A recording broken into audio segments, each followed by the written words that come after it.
Alors bonsoir à tous, bonsoir à toutes et à tous. Voilà, bonsoir. J'ai voulu commencer de manière sobre. Au début j'avais mis une phrase pour faire style, j'ouvre un journal et tout.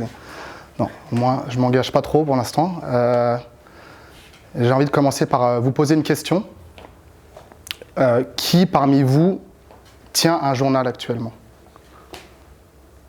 Levez bien la main haut. Ok, il y en a 4. Et qui a déjà tenu un journal dans sa vie? Ok. Même quand vous aviez 13-14 ans, hein, ça compte.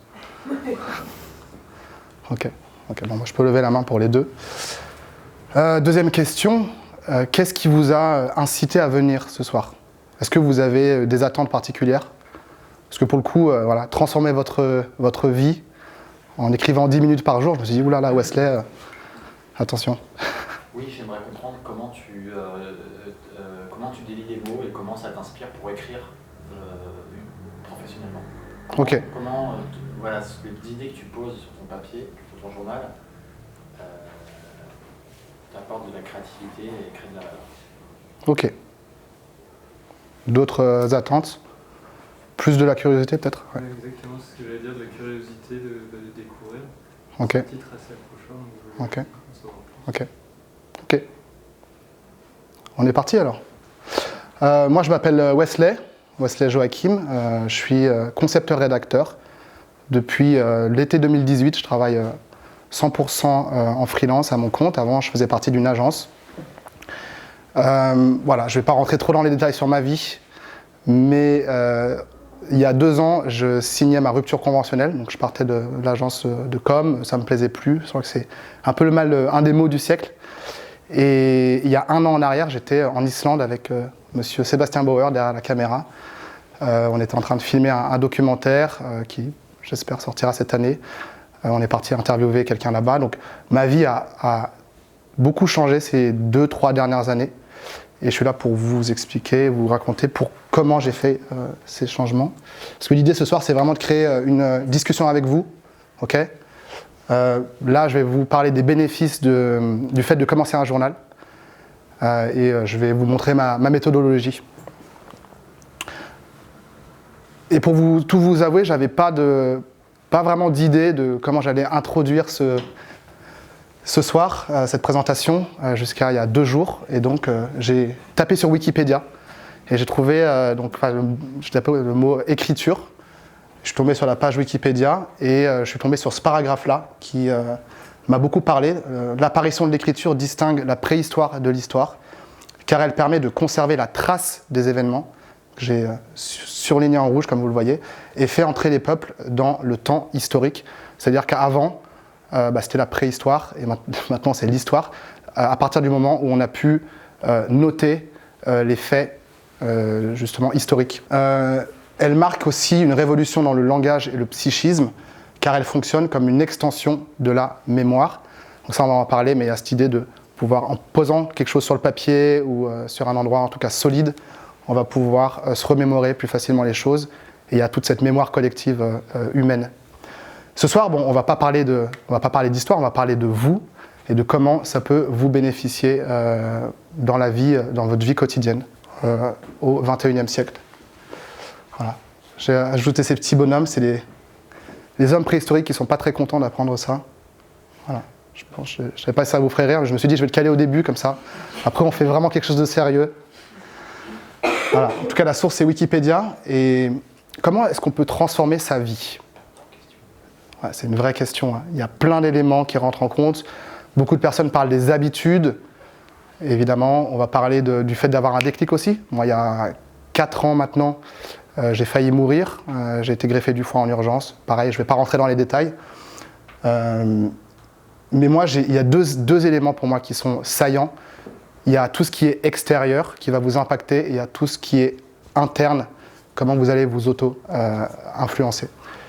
Et donc, il y a l'environnement social. Moi, si je regarde mon environnement social des 3-4 dernières années, je me rends compte qu'il a énormément changé. J'ai toujours mes meilleurs amis historiques, comme j'aime bien le dire, du lycée. Je les fréquente toujours, peut-être un peu moins. Mais, bonsoir, il y a beaucoup de personnes un peu périphériques. Vous savez, c'est ces potes qui entrent et qui sortent de votre vie, ou vos collègues de travail.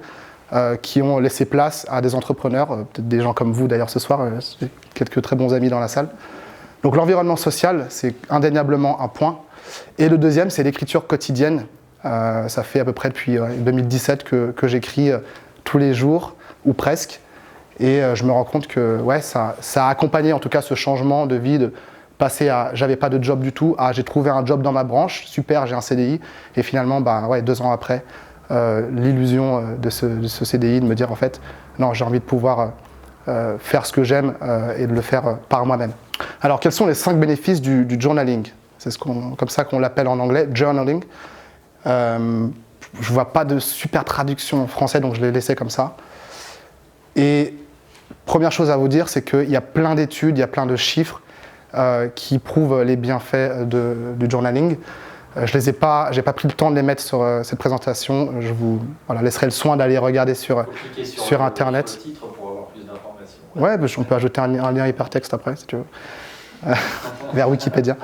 Mais en tout cas, il y a plein d'études qui prouvent ces bénéfices-là. Et je suis allé chercher sur Internet et j'ai trouvé en anglais une source, un mec qui répertoriait vraiment les top 5 bénéfices, plutôt des catégories d'ailleurs. Et je les ai remixés à ma façon. Le premier, c'est la méta-habitude. Okay. Est-ce que ça vous parle, quand on parle de méta quelque chose, métacognition par exemple? Il y a l'idée, en tout cas, il y a l'idée d'englober, l'idée d'ensemble. La métacognition, on va essayer de comprendre les choses dans leur ensemble. La méta-analyse, on va analyser plusieurs analyses et prendre du recul. Et moi, j'ai appelé ça méta-habitude parce que quand vous écrivez dans votre journal, vous allez pouvoir écrire justement vos habitudes, celles que vous essayez de mettre en place dans votre vie. Ça peut être la méditation, ça peut être le fait de faire du sport régulièrement, de mieux manger au niveau social, au niveau professionnel, au niveau de vos revenus, entrepreneurial. Vous allez tout avoir à un même endroit et forcément, ça va rendre les habitudes beaucoup plus faciles à mettre en place dans votre vie parce que vous allez avoir ce suivi. Okay. Du coup, je vais les garder sous l'épaule, sous le bras. Le deuxième bénéfice, c'est les pensées et émotions limpides. J'ai appelé ça comme ça, je trouvais que c'était joli. Je voulais mettre que pensées limpides à la base, mais j'insiste aussi sur le mot émotion. Il y a le fait que lorsque vous écrivez dans votre journal, eh bien, vos pensées, vos émotions, elles ne sont plus dans votre tête, elles sont sur le papier et vous allez pouvoir vous en distancer. Okay. Il y a l'idée d'ailleurs de réflexion. Lorsqu'on parle de réflexion, on parle de la pensée, mais il y a aussi la réflexion dans le miroir. Vous avez remarqué, j'adore les mots, l'étymologie, le sens caché, mais il y a vraiment cette idée de faire rebondir la balle pour mieux se comprendre, mieux se voir. Et le fait même d'ailleurs d'écrire que vous vous sentez frustré, par exemple, ça va commencer à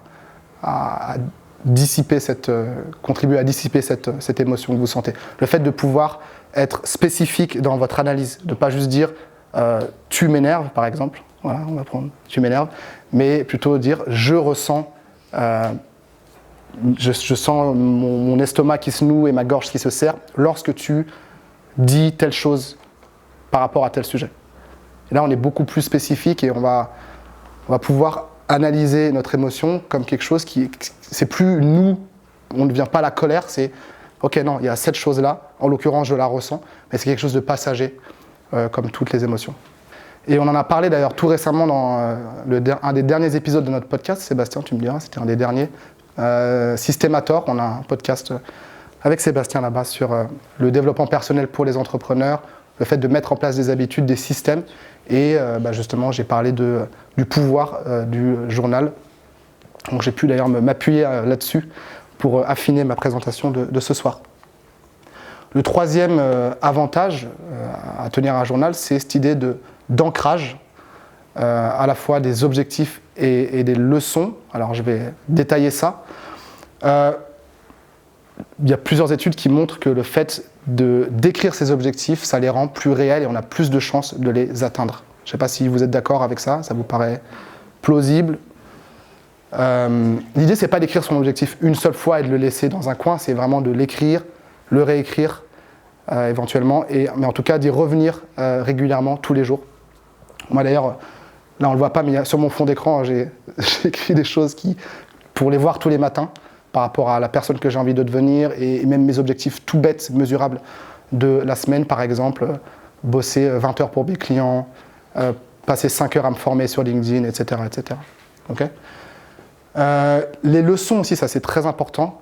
On va pouvoir ancrer ces leçons parce que lorsque vous écrivez dans votre journal et que vous y revenez, on va en reparler un peu après dans la partie méthodologie, mais le fait d'y revenir, vous allez vous rendre compte peut-être de schémas récurrents, d'erreurs que vous répétez dans votre vie, de pensées qui vous suivent tout le temps, d'émotions, de frustrations. Et donc vous allez déjà observer, relier les points et observer ces motifs. Et deuxièmement, vous allez aussi pouvoir l'écrire ça. Donc écrire, donc il y a cette idée aussi de méta-analyse, d'écrire que vous vous rendez compte que vous êtes dans cette impasse. Et le fait même de l'écrire, eh ben, ça va le rendre... vous allez, en l'acceptant dans un premier temps, vous allez plus facilement pouvoir passer à autre chose. Vous savez, quand vous dites à un proche qu'il tombe toujours dans le même panneau, il s'exprime toujours de la même manière, il n'arrive pas à changer parce qu'il l'entend de votre part, mais peut-être que quelqu'un d'autre qui va lui dire ça, son médecin par exemple, eh bien ça va rentrer dans l'oreille et ça va rester pour cette personne parce qu'elle a eu ce déclic-là, parce que ça vient d'une autre source. Là, l'idée, c'est de le faire nous-mêmes, de se prendre en charge et d'écrire ça dans notre journal. Gratitude et méditation. Qu'est-ce que j'ai voulu dire là? J'ai que ces mots-là pour savoir ce que je veux vous raconter. Il y a l'idée, lorsqu'on écrit, de se sentir mieux, tout simplement. Il y a des études qui montrent que les gens qui écrivent régulièrement dans un journal et qui se sentent dépressives ou anxieuses, eh bien, elles se sentent mieux par le fait même d'écrire. Je ne sais pas si vous prenez le temps, même ceux qui n'ont pas de journal, d'écrire de manière manuscrite. Et moi, quand je le fais, je me sens bien. Je ne sais pas comment expliquer. En tout cas, quand j'écris quelque chose qui sort de moi, pour moi, je ne parle pas forcément pour un client, où je sais que justement, il n'y a pas d'objectif autre que juste déverser ce que je ressens sur le papier. Et j'ai mis méditation parce que lorsqu'on écrit dans son journal, ça peut devenir comme une forme de méditation. Il y a vraiment cette idée de prendre du temps pour vous. Parce que quand vous écrivez dans votre journal et que vous êtes seul face au papier, vous n'êtes pas en train de faire autre chose a priori, vous n'êtes pas en train d'écouter de la musique. Vous pouvez dans l'absolu, mais vous n'êtes certainement pas sur Instagram, par exemple, ou sur LinkedIn, ou sur vos mails. Okay. L'idée, c'est vraiment d'ajouter un peu de ça dans la journée, parce qu'on est beaucoup là-dessus.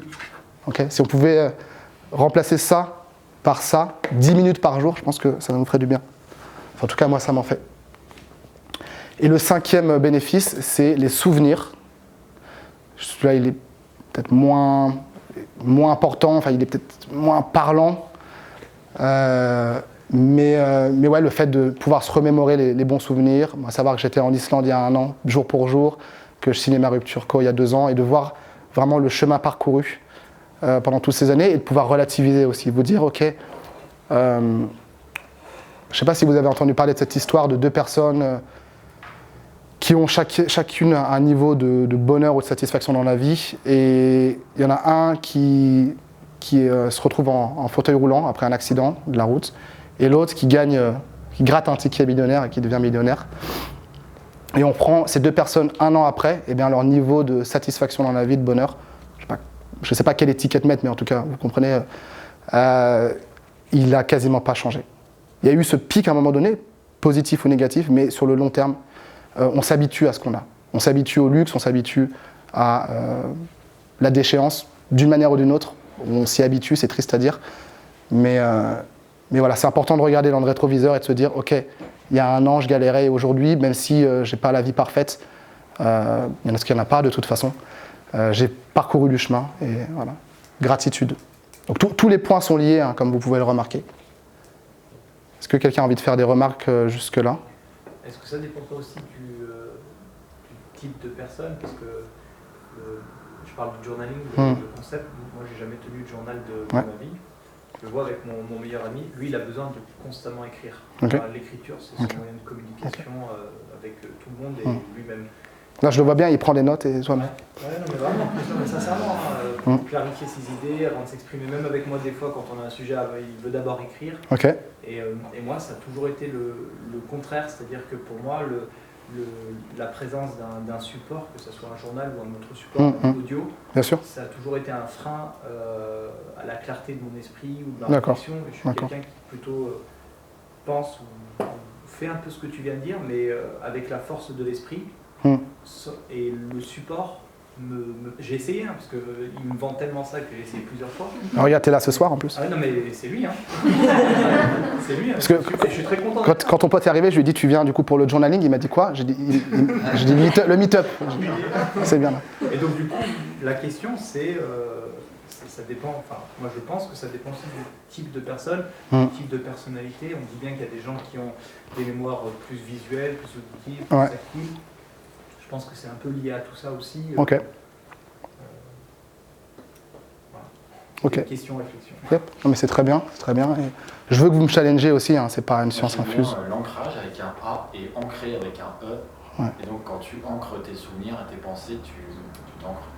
Enfin, j'espère que tu salis pas tes vêtements avec de l'encre bleue ou noire, parce que c'est indélébile après. Moi je dis ça, c'est une parenthèse, mais ce que je veux dire c'est que voilà, ancrage, ancré, ancrage.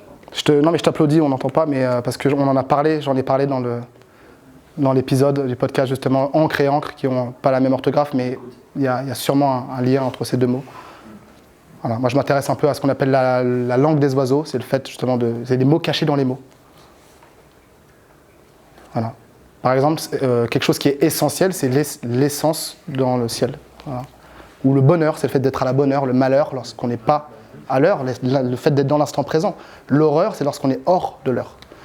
Voilà, donc je vous laisse méditer là-dessus. En tout cas, moi, ce que j'ai envie de dire pour rebondir sur ce que tu as partagé, c'est quoi ton prénom déjà? Mounir. Mounir.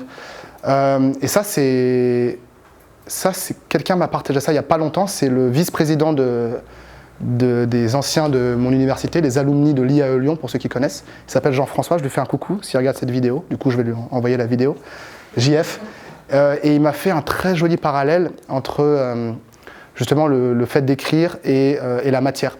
Il m'a dit lorsqu'on pense, c'est comme si c'était du gaz ou de l'air. Donc on ne peut pas vraiment voir, c'est pas palpable, on ne peut pas le toucher, ça s'évapore.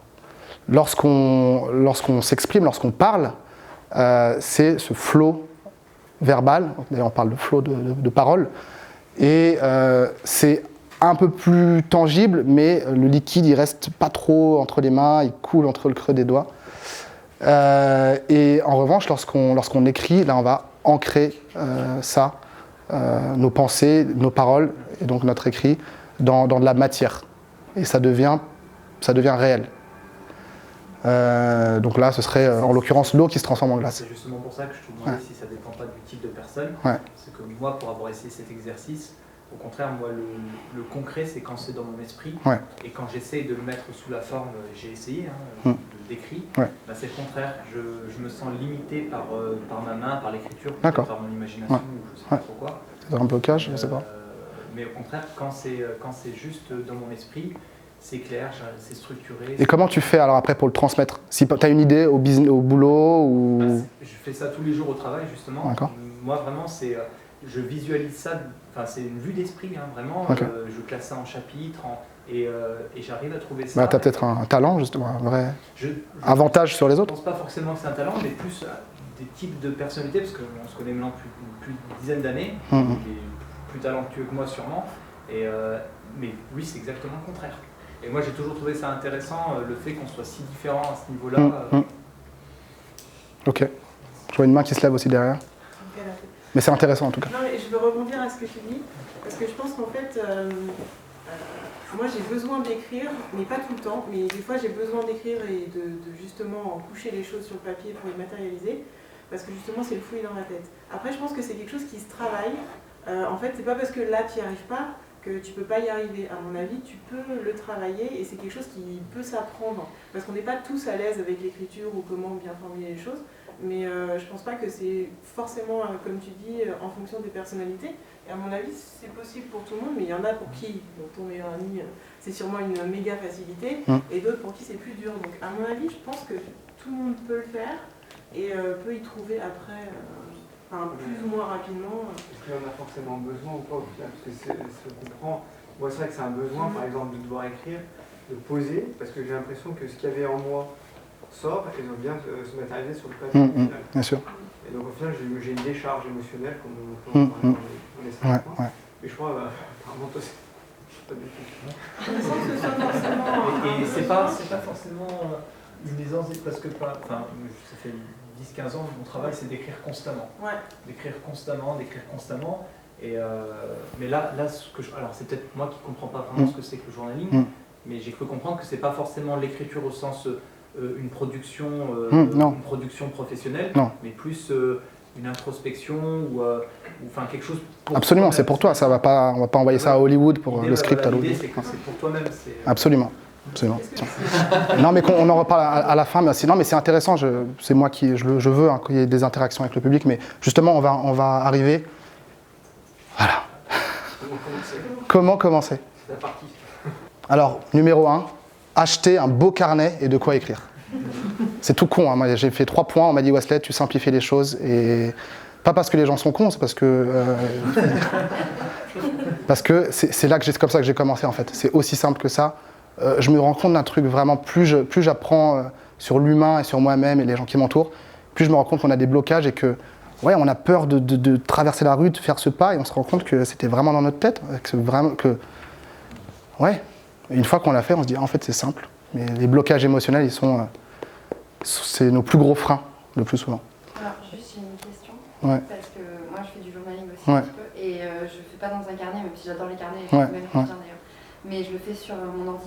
Ça marche aussi, ça marche aussi, mais efficace. Encore une fois, elle est confirmée avec messieurs, dames, les scientifiques, mais les études montrent que le fait d'écrire à la main, ça ne fait pas travailler tout à fait les mêmes zones du cerveau que d'écrire de manière dactylographiée. Donc, j'insiste sur le mot beau, en tout cas, qui vous plaise à vous. Ça peut être un vieux carnet de chez vos grands-parents, de la vieille maison. Vous n'avez pas besoin de l'acheter d'ailleurs si vous l'avez déjà, mais que vous ayez envie d'écrire dedans. Voilà, on en parlait avec Sébastien dans le podcast. Il me disait, toi, c'est plutôt Moleskine avec des pages épaisses, quelque chose de propre. Moi, j'adore ça, la couverture. Moi, c'est Paper Blanks, ma marque. Là, c'est des croquis de Léonard da Vinci. L'autre, c'est une map monde. Pas une map monde, c'est l'Amérique. Voilà. Donc, est-ce que la qualité du papier influe sur comment tes pensées se délient? Je sais pas, mais en tout cas que tu aies envie d'écrire dessus, quoi. Parce que si c'est une feuille, si c'est le vieux carnet de brouillon du CE2, non, ça va pas le faire. Je pense. Après, il y en a qui peuvent bien aimer. L'odeur du papier. Par exemple, il y a une petite boutique à côté de chez moi, juste petite parenthèse, qui propose des carnets avec du papier de pierre. Il y a des minéraux à l'intérieur et c'est tellement velouté. Ouais. Ça coûte cher, mais on n'écrit pas n'importe quoi dessus. Ouais. Voilà. On passe ses courses, quoi. On passe les 2 courses dessus. Ou alors on est très riche. Non, je sais pas. Deuxième point, vous allez écrire votre première note. Vous allez écrire votre première note dessus. C'est tout simple. Vous allez écrire la date, l'heure. Vous n'êtes même pas obligé de le faire, hein, d'ailleurs. Moi, c'est ce que je fais en ce moment. Et vous allez commencer à écrire ce que vous ressentez, ou peut-être faire un bilan de votre journée. Ça peut être un bon début. Voilà, tout simplement. Et troisième point, relisez vos notes le week-end. Alors, il y a des personnes... C'est difficile, je trouve, de se relire. Ouais, justement. Moi, je n'aime pas personnellement. Ouais. Vous êtes d'accord aussi, difficile? Alors, ça dépend vraiment, me concernant, évidemment. C'est toujours subjectif, hein, ce qu'on échange, mais il y a une époque où j'écrivais, je ne sais plus comment elle s'appelle, cette auteure, qui incite à écrire 3 pages par jour. Dès qu'on se réveille le matin, on écrit 3 pages. Je ne sais pas si vous avez son nom. Juliette quelque chose, je crois. Je ne sais plus son nom. Bref. Et donc écrire 3 pages comme ça. Et voilà, c'est vraiment liquider nos pensées parasites le matin pour bien commencer la journée. C'est vrai que moi j'écrivais n'importe quoi parce que c'est écrire non-stop. Donc c'est je ne sais pas quoi écrire. Je sais que je m'appelle Wesley, on est tel jour. Je me sens comme ça. Ouais, c'est vraiment ça l'idée, ouais, exactement. Là, relire vos notes le week-end, moi je parle de notes qui sont plutôt courtes et qui sont quand même cohérentes. Ça n'a pas besoin de l'aide dans l'absolu, mais qui correspondent à la traçabilité de votre aventure dans la vie, tout simplement, de ce que vous faites chaque jour et de ce que vous ressentez. Parce que comme vous l'avez compris, le journaling, il y a des milliards de manières de le faire. Mais moi, voilà comment je procède. Donc là, je vais me saisir de l'autre carnet. Il n'y a pas grand-chose à dire dessus, c'est mes trucs personnels. Je voulais le flouter, mais je me suis dit, c'est pas grave, vous pouvez voir. Je vais aller faire mes courses, j'ai médité. Alors, 3 points importants sur cette page qui peut paraître brouillon. Le premier point en bas à gauche, c'est mes objectifs. En fait, on voit peut-être pas très bien là, mais vous voyez, c'est un agenda. Déjà, je précise que c'est un agenda, donc ça me permet de bien structurer chaque jour ce que je fais. Et donc, tout en bas, je vais marquer mes objectifs de la semaine avec des petites cases à cocher, tout simplement. Et je vais les revoir là sur la partie en bas à droite, à la fin de la semaine. Le point numéro 2, ça c'est en fait, je parlais de tout ce corps-là, le gros de la page, c'est mon agenda chaque jour. Et vous allez vous demander comment est-ce qu'il fait pour avoir un agenda parfaitement écrit, il n'y a pas des ratures, comment ça se fait ? C'est parce que je l'écris tout simplement a posteriori, à la fin de ma journée. Je vais écrire ce que j'ai fait avec mes petits blocs et j'ai mon code couleur. Le bleu, c'est pour les clients. Le jaune, c'est le temps pour moi. Le violet, c'est l'apprentissage. Et ça me permet vraiment d'avoir une rétrospective sur ma journée, de me dire, ok, qu'est-ce que j'ai foutu de ma putain de journée aujourd'hui ? Est-ce que j'ai été productif ? Est-ce que j'ai pris du temps pour moi ?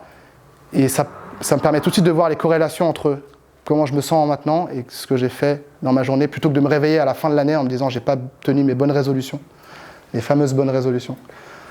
Alors, j'utilise aussi Google Agenda et j'utilise les deux ensemble.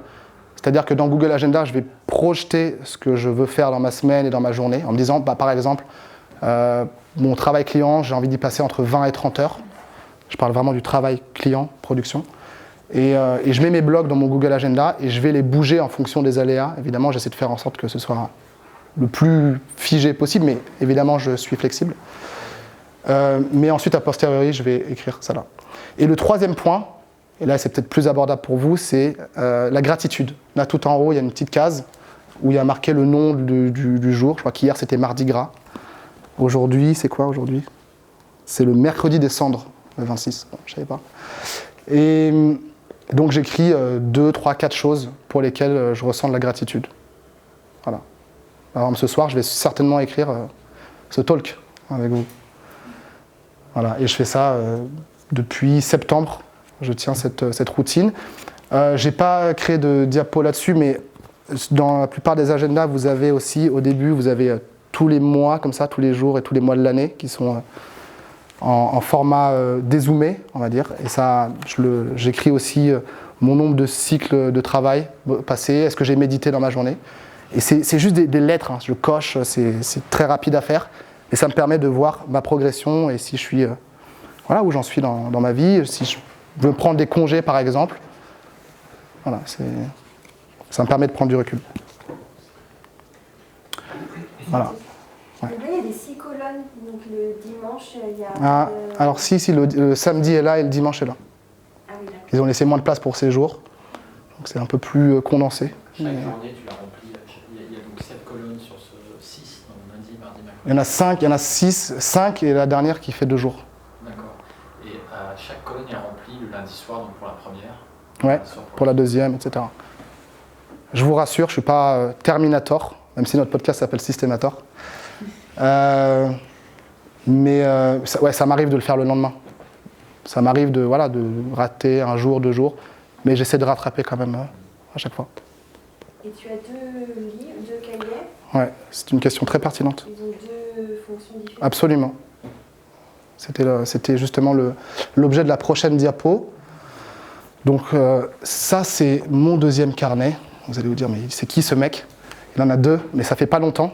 Donc j'ai vraiment le premier que je vous ai montré sur la diapo précédente, qui correspond à la structure de mes semaines, de mes journées, qui est donc très pragmatique et voilà, c'est très cerveau analytique.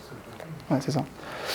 Et celui-là, c'est beaucoup plus vraiment mon flot d'émotions, de pensées que je vais coucher sur le papier. Alors là, j'ai pris une photo d'une partie qui craint pas trop parce que c'est un extrait de la définition que je vous ai lue au tout début de l'écriture. Donc c'était le 24 février à 23h13. Et là, je vais marquer toutes sortes de choses. Par exemple, moi, je compose de la musique aussi. Donc quand j'ai des idées de paroles ou de, je sais pas, d'un projet musical, un concept, quelque chose, je vais l'écrire dedans. Et ensuite, je vais pouvoir marquer, ok, j'ai écrit telle chose, tel jour, et y revenir ensuite. Donc c'est vraiment ma prise de notes. Voilà, je fais ça à peu près une fois par jour le soir. J'aime bien clôturer ma journée comme ça. Et c'est, encore une fois, du temps que je prends pour moi. Ça me permet de souffler à la fin de la journée. J'ai tendance parfois à parler vite, à courir partout. Et voilà, ça me permet de ralentir à la fin de la journée. Et tu tiens les 10 minutes par jour? Il fallait me trouver un titre, donc je n'allais pas mettre 30 secondes. Mais non, parfois je fais moins. Parfois je fais une demi-heure, parfois je fais 3 minutes. Et parfois je ne le fais pas. Donc encore une fois, l'idée que je vais vous faire passer, l'idée c'est pas forcément de le faire tous les jours, ça peut être une fois par semaine, ça peut être même jamais, ça peut être prendre des notes. Mais l'idée c'est comment est-ce que je peux mieux m'observer et arrêter de tomber dans des schémas récurrents et répéter des erreurs que je pourrais éviter, quoi. C'est vraiment ça l'idée, c'est vraiment dans la vie, on se dit « Ah mais quand vous parlez avec votre meilleur ami, ah tu sais, je me suis rendu compte que en fait la vie ça se passe comme ça, à chaque fois que je sors avec tel type de personne, ça se passe comme ça. Ou à mon job, en fait, tel collègue qui m'embête, en fait, c'est parce que je réagis comme ça, etc. » Et ouais, tant qu'on ne les a pas exprimées, ces choses-là, c'est tellement évident quand vous êtes à côté de la personne et que vous voyez ses défauts ou ses blocages, mais quand ça nous arrive, quand ça vous arrive, eh ben, c'est très difficile de sortir de l'impasse. Pour moi, l'écriture, c'est un outil pour ça. Allez, on termine avec quelques petites citations. Là, c'est Adam Smith, un des pères de l'économie moderne, qui nous dit que la première chose à connaître, c'est nous-mêmes, c'est vous-même. Une personne qui se connaît peut sortir d'elle-même et observer ses propres réactions comme un observateur. Alors, il y a un peu une redondance, j'ai traduit ça grossièrement de l'anglais, mais voilà, il y a vraiment l'idée voilà, prenez des photos, c'est cool. Vraiment l'idée de s'observer, de prendre du recul sur soi. La main invisible, peut-être qu'il n'a pas écrit ces lignes en fait. C'est ça. Et l'autre citation, c'est Nelson Mandela. Alors, Nelson Mandela. Apprenez à vous connaître pour rechercher de manière réaliste et régulière les processus de votre esprit et de vos sentiments. Voilà. Il ne parle pas forcément d'écriture, hein, mais il y a l'idée de prendre du recul sur soi. Moi, je pense que c'est une compétence, même une qualité qui est essentielle de nos jours, au 3e millénaire, c'est ça, au 21e siècle, où l'intelligence artificielle est en train de monter en puissance, hein, et on voit bien que les caissières, il y en a moins. Mais ouais, le fait d'apprendre à se connaître soi, je veux dire, on est inondé par les informations sur le web, les réseaux sociaux, et on a tout ce contenu qui est parfois pertinent, mais le plus souvent, avouons-le, pas du tout, et en tout cas pas du tout par rapport à là où on en est aujourd'hui. Vous pouvez lire des citations tous les jours, là, on finit par des citations, mais tant que vous ne vous les êtes pas appropriées et que vous n'êtes pas dans l'action dans votre vie par rapport à ces choses-là, ça ne va pas changer, quoi. Et moi je l'ai vu, hein, ça fait des années que je m'intéresse au dev perso, et il m'a fallu 4, 5, 6 ans pour me bouger et pour commencer à mettre en place des choses, et il y a beaucoup d'erreurs. Sébastien pourra confirmer, lui qui est dans l'entrepreneuriat depuis très jeune, et surtout, sûrement plusieurs d'entre vous aussi, que ça prend du temps. Voilà, je termine avec cette image, voilà, ça m'a fait penser à mes lunettes, et vraiment ce que je vous invite à faire ce soir, c'est prendre vos lunettes aussi, au sens métaphorique, et de regarder les verres. Voilà, je vois que les miens sont sales. Donc il y a du boulot. Voilà, merci à vous.